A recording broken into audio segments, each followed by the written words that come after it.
हरे कृष्णा। इस समय पवित्र ज्येष्ठ मास चल रहा है और हम सुन रहे हैं इसी ज्येष्ठ मास से जुड़ी हुई सुंदर पवित्र पौराणिक कथाओं को।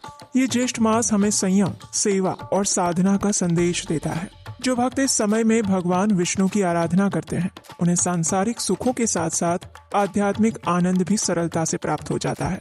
भगवान श्री हरि की कृपा से घर में शांति, मन में संतोष और जीवन में स्थिरता आती है। और इसीलिए इस ज्येष्ठ मास के अंदर अधिक से अधिक भगवान श्री हरि का पूजन करने के लिए कहा जाता है। उन्हें जल अर्पण करने के लिए कहा जाता है और जल के अंदर श्री हरि को शयन करवाकर उनकी पूजा आराधना की जाती है। शालिग्राम की विशेष पूजा अर्चना की जाती है। तो चलिए, इस पवित्र ज्येष्ठ मास के अंदर इस समय हम सुन रहे हैं ज्येष्ठ मास की सुंदर पौराणिक कथाओं की कथा श्रृंखला को, और उसी को आज हम आगे बढ़ाएंगे और सुनते हैं आज की ज्येष्ठ मास कथा।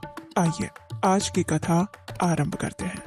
इस कथा के पिछले भाग में हमने सुना था कि राजा इंद्रद्युम्न अपनी संपूर्ण सेना, परिकर, मंत्रियों और पूर्ववासियों सहित पुरुषोत्तम क्षेत्र जाने के लिए निकल पड़ते हैं। और वो जिस मार्ग पर विश्राम कर रहे हैं, वहाँ पर उत्कल देश के राजा उनके पास मिलने आते हैं और उनसे कहते हैं कि भगवान नील माधव बालूका में अदृश्य हो गए हैं और इसलिए उनके प्रदेश में अकाल पड़ रहा है। और ये सुनकर राजा इंद्रद्युम्न अत्यंत चिंतित हो जाते हैं, लेकिन नारद मुनि उन्हें आश्वस्त करते हैं। और उसके बाद क्या होता है, चलिए आज की इस कथा में हम उसी कड़ी का श्रवण करते हैं।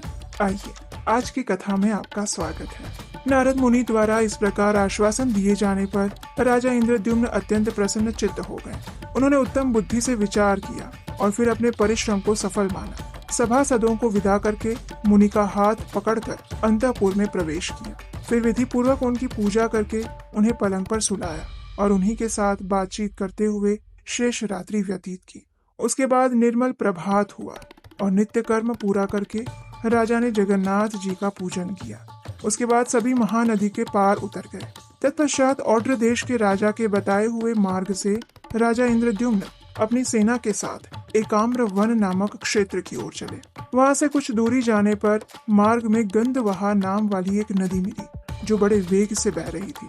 उसको पार करके आगे बढ़ने पर शंख आदि वाद्यों की ध्वनि सुनाई दी। और तब राजा ने नारद मुनि से कहा, हे महामुने, ये ध्वनि किस बात की है और ये ध्वनि कहाँ से आ रही है? ये सुनकर नारद मुनि ने कहा, राजन, ये अत्यंत दुर्लभ क्षेत्र है जिसे भगवान विष्णु ने गुप्त करके रखा है। आप सच में भाग्यवानों में श्रेष्ठ हैं और इसीलिए आपके सौभाग्य से जितेंद्रिय पुरोहित ने किसी प्रकार जाकर भगवान का दर्शन किया है।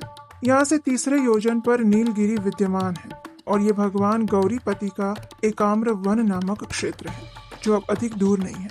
एक समय भगवान शिव ने लोकों के आदि कारण अनादि पुरुषोत्तम का इस प्रकार स्तवन किया था, हे नारायण, हे परम धाम, हे परमात्मा, हे परात्पर, हे सच्चिदानंदमय वैभव से युक्त निरंजन परमेश्वर, आपको मेरा नमस्कार है। आप संसार के कारण हैं और गुणों के भेद से सृष्टि, पालन और संहार रूप कर्म करते हैं। स्वप्रकाश परमात्मा, आपने ही अपनी योग माया से अपने आप को गुप्त करके रखा है। आपको नमस्कार है। आप न भीतर है न बाहर, साथ ही बाहर भी है और भीतर भी है, दूर होते हुए भी अत्यंत निकट है। भारी, हल्के, स्थिर, अत्यंत सूक्ष्म और अतिशय स्थूल भी आप ही हैं। आपके लिए नमस्कार है। जिनके कटाक्ष विलास से कोटि कोटि ब्रह्मा और अगणित रुद्र उत्पन्न होते हैं, उन कालात्मा श्री हरि को नमस्कार है।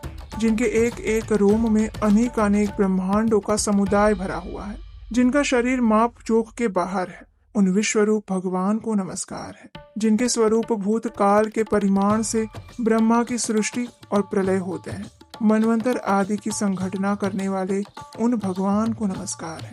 त्रिपुरासुर का दाह करने वाले भगवान शंकर ने जब इस प्रकार भगवान विष्णु का स्तवन किया, तब शंख, चक्र, गदा, कुंडल, केयूर और मुकुट से सुशोभित कृपा निधान भगवान गरुड़ वाहन विष्णु ने शिव जी से इस प्रकार कहा, दक्षिण समुद्र के किनारे नीलाचल से विभूषित जो 10 योजन विस्तृत क्षेत्र चित्रोत्पला नदी से लेकर समुद्र तक फैला हुआ है, उसके उत्तर एकाम्रवन नामक सुंदर वन है। वहीं पार्वती जी के साथ आप निवास कीजिए। यहाँ सभी लोगों की सृष्टि करने वाले ब्रह्मा जी मेरे आदेश से आपको कोटि लिंगों के अधीश्वर पद पर अभिषिक्त करेंगे। भगवान विष्णु द्वारा ऐसा कहने पर शिव जी ने कहा, हे देवदेव, जगन्नाथ, शरणागत दुख भंजन, हे प्रभु, हे जगतपते, आप पुरुषोत्तम क्षेत्र में जाने के लिए जो आज्ञा दे रहे हैं उसे शिरोधार्य करके मैं उस मोक्षदायक कल्याणमय तीर्थ में जाऊंगा। इतना कहकर भगवान शिव उस क्षेत्र में पधारे। साक्षात ब्रह्मा जी ने वहाँ भगवान शंकर की स्थापना की। हे राजन, अब हम सभी लोग वहाँ चलेंगे और त्रिपुर विनाशक शिव जी का दर्शन करेंगे। ये जो शिव जी का क्षेत्र है, इसे तमोगुण का नाशक बताया है। जो रजोगुण को धो डालने वाला क्षेत्र है, वो विरज मंडल नाम से प्रसिद्ध है। सत्वगुण की अधिकता के कारण पुरुषोत्तम क्षेत्र मुक्तिदायक बताया गया है।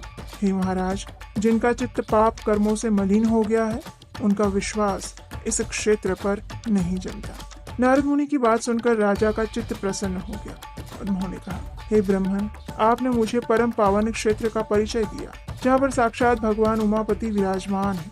वहाँ पर हम अवश्य चलेंगे। ऐसा निर्णय करके देवर्षि नारद और राजा इंद्रद्युम्न दोपहर के समय सेना के साथ एकाम्र वन नामक क्षेत्र में पहुँच गए। वहाँ बिंदु तीर्थ में स्नान करके उसके तट पर विद्यमान भगवान पुरुषोत्तम का उन्होंने विधि पूर्वक पूजन किया। उसके बाद वे कोटीश्वर महालय में गए। वहाँ के जल से भली भांति आचमन करके सात्विक धर्म में स्थित राजा ने त्रिभुवनेश्वर नामक लिंग का महास्नान की विधि से पूजा किया। फिर अनन्य चित्त से भगवान शंकर का ध्यान करते हुए वे खड़े रहे। तब परमेश्वर भगवान शिव ने प्रसन्न होकर स्पष्ट वाणी में कहा, हे महाराज इंद्रद्युम्न, थोड़े ही समय में आपका मनोरथ पूर्ण होगा। उसके बाद उन्होंने नारद मुनि से पूछा, हे महाभाग, ब्रह्मा जी ने जो आज्ञा दी है उसे इस राजा द्वारा अश्वमेघ यज्ञ कराते हुए पूर्ण करो। पुरुषोत्तम क्षेत्र साक्षात भगवान विष्णु का स्वरूप है। उसमें भी परम पुण्यमयी अंतर्वेदी भगवान विष्णु के हृदय के समान मानी गई है, जिसकी रक्षा के लिए श्री विष्णु ने 8 स्वरूपों में मुझे स्थापित किया है। शंख आकार पुरुषोत्तम क्षेत्र के अग्रभाग में दुर्गा देवी के साथ मैं नीलकंठ नाम से निवास करता हूँ। वहीं इस राजा को ले चलो। इस समय नील मणिमय विग्रह वाले भगवान श्री हरि अंतर्धान हो गए हैं। वहाँ मेरी आज्ञा से भगवान श्री नृसिंह देव का क्षेत्र बनाओ। उस क्षेत्र में हमारे समीप नृप श्रेष्ठ इंद्रद्युम्न 1 सहस्त्र अश्वमेघ यज्ञ करें। यज्ञ समाप्त हो जाने पर इन्हें वो अद्भुत ब्रह्म स्वरूप वृक्ष दिखलाओ। उसके द्वारा विश्वकर्मा 4 प्रतिमाओं का निर्माण करेंगे और उन प्रतिमाओं की स्थापना के समय ब्रह्मा जी स्वयं पधारेंगे। तदनंतर ये राजा समस्त पापों का नाश करने वाले और संपूर्ण जगत के आधारभूत भगवान विष्णु का दर्शन कर पाएंगे।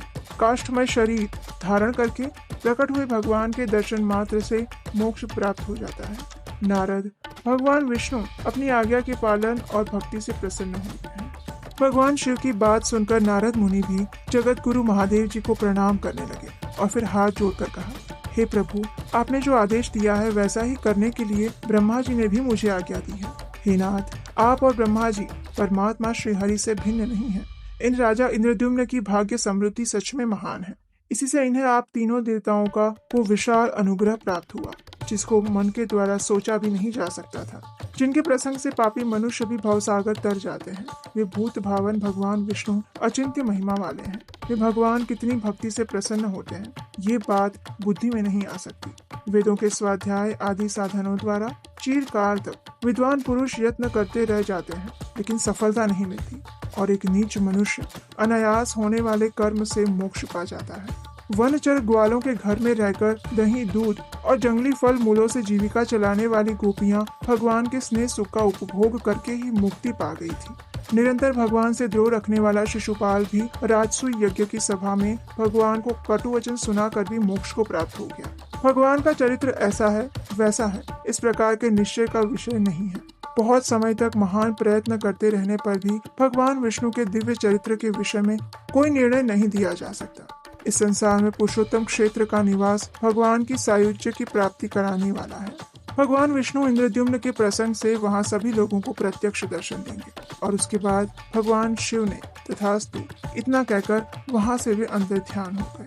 और यही थी आज की हमारी ज्येष्ठ मास की कथा श्रृंखला। आशा करते हैं ये कथा आपको अच्छी लगी होगी। अगर ऐसा है तो इसे लाइक कीजिए, शेयर कीजिए और सब्सक्राइब कीजिए। और हम आपसे मिलेंगे इसी कथा श्रृंखला की अगली कड़ी के साथ कल प्रातःकाल। हरे कृष्ण।